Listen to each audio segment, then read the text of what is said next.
Soy el Dr. Martín Grilli, especialista en derechos reales, y en esta oportunidad quiero tratar con ustedes el tema referido a las expensas y sus clases. Bueno, en primer término, el tema de expensas es básicamente un tema muy arduo, un tema de mucha compulsión en la vida de la propiedad horizontal y de donde normalmente vienen las mayores quejas de los copropietarios. Este término expensas explica Jorge Alterini que de alguna manera es asimilable al concepto de gasto, pero que, sin embargo, si bien es un sinónimo de la palabra gasto, siempre se la utilizó refiriéndose a la propiedad horizontal.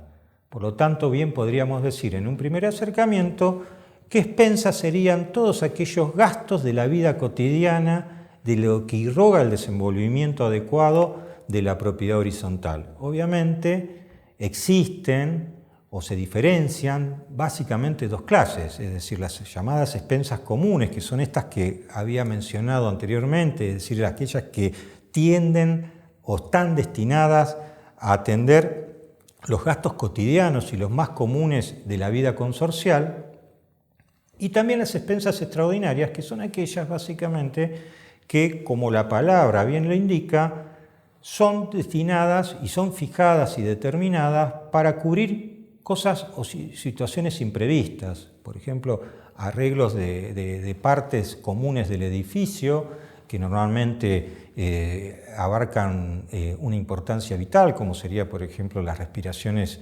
de gas natural o los mismos reguladores.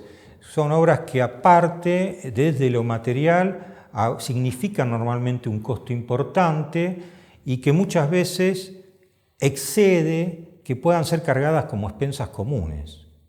Porque aparte también y sobre todo no suelen ser gastos que se reiteren seguidos, sino que son, gracias a Dios, bastante esporádicos. Pero lo cierto es que tratándose de unas u otras, las expensas siempre tienen que ser determinadas y fijadas por la asamblea. Dentro del acta, entre tantas cosas, se fija el monto de la asamblea, el monto de la expensa por un determinado plazo donde va a regir.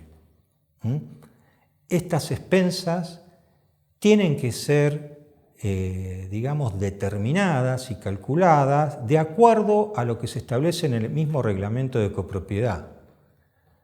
Hay una creencia común de que supone o hace suponer que el monto de la expensa varía según la envergadura o la superficie de cada unidad funcional. Y no es así.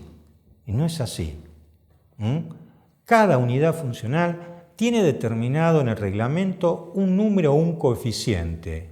Y suele suceder que algunas unidades de menor envergadura poseen un porcentaje adjudicado mayor que las de envergadura más grande. Y uno dice, ¿y por qué? Porque eso tiene que ver con las circunstancias muy particulares de cada edificio.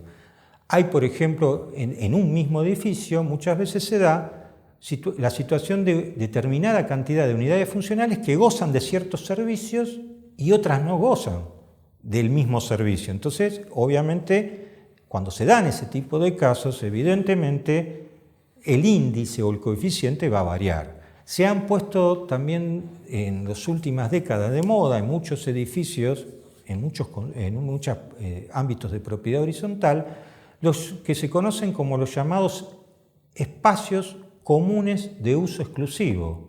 Y acá muchos dirán, pero ¿cómo? ¿O es común o exclusivo? ¿O es exclusivo? No.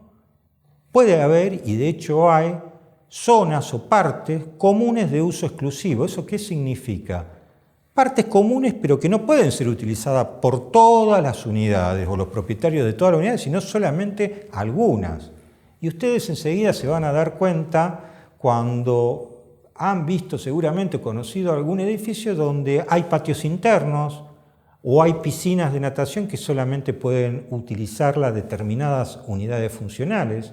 Bueno, ahí tienen un criterio o un ejemplo de que evidentemente el monto de la expensa o el número del coeficiente de la unidad evidentemente no va a ser el mismo para el que goce o no goce de estos mismos servicios. Por lo tanto, es un error considerar que solamente la única pauta posible para diferenciar el monto de la expensa que le corresponde a cada uno es la superficie que revista cada unidad funcional. Pero lo cierto es que el tema de las expensas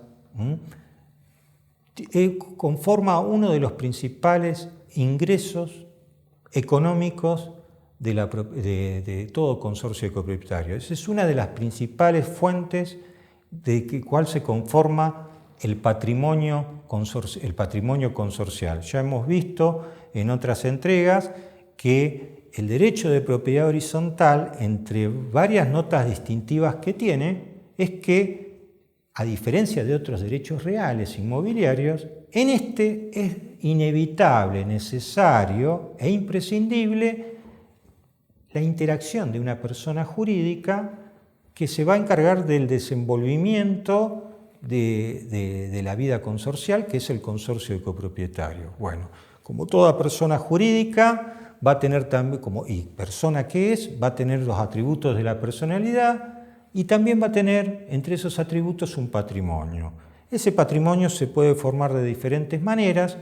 Uno de los principales ingresos son las expensas comunes, los fondos de reserva, puede tener activos financieros, pero el tema de las expensas es sin duda un activo de los que se denomina corriente y habitual.